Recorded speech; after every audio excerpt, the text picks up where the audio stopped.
তো তোমরা যারা West Bengal state council for vocational training এবং West Bengal state council of technical and vocational education and skill ডেভেলপমেন্টের আন্ডারে 2026 সালে ওয়েস্ট বেঙ্গল আইটিআইয়ের অটো আপগ্রেডেশন প্রসেস করতে চাইছো, তো তোমাদিকে কিন্তু আজকের মধ্যেই কলেজে অ্যাডমিশান নিয়ে নিতে হবে।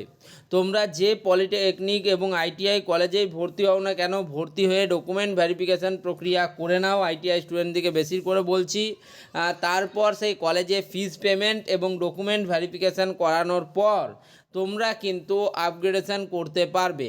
আমি অনেক স্টুডেন্টের দেখলাম যারা কিন্তু প্রথমে 410 টাকা যে ফিস পেমেন্ট রয়েছে সেটা করার পর এবং কলেজে গিয়ে ডকুমেন্ট ভেরিফিকেশান করার পর তাদের যে স্টুডেন্ট প্রোফাইল সেখানে অ্যাডমিটেড স্ট্যাটাস শো করছে এবং অ্যাডমিটেড স্ট্যাটাস শো করার পাশে ডাউনলোড অ্যালটমেন্ট এবং আপগ্রেড এই দুটো অপশান কিন্তু দেওয়া হচ্ছে। আমি নিজেই দুটোকে রিভিউ করেছি এবং দেখেছি স্টুডেন্ট প্রোফাইলে। এমনকি আমাকে যে বন্ধুরা পাঠিয়েওছে, ভাইয়েরা পাঠিয়েওছে, সেখানেও কিন্তু একই জিনিস লেখা আছে। তাই এটা নিয়ে খুব চিন্তা করবে না, তোমাদের কিন্তু আপগ্রেডেশন করার লাস্ট ডেট আজকেই। তাই ভালোভাবে বলছি যে কলেজে ভর্তিটা হয়ে যাও, তারপরে তোমরা কিন্তু আপগ্রেড প্রক্রিয়ায় অংশগ্রহণ করো।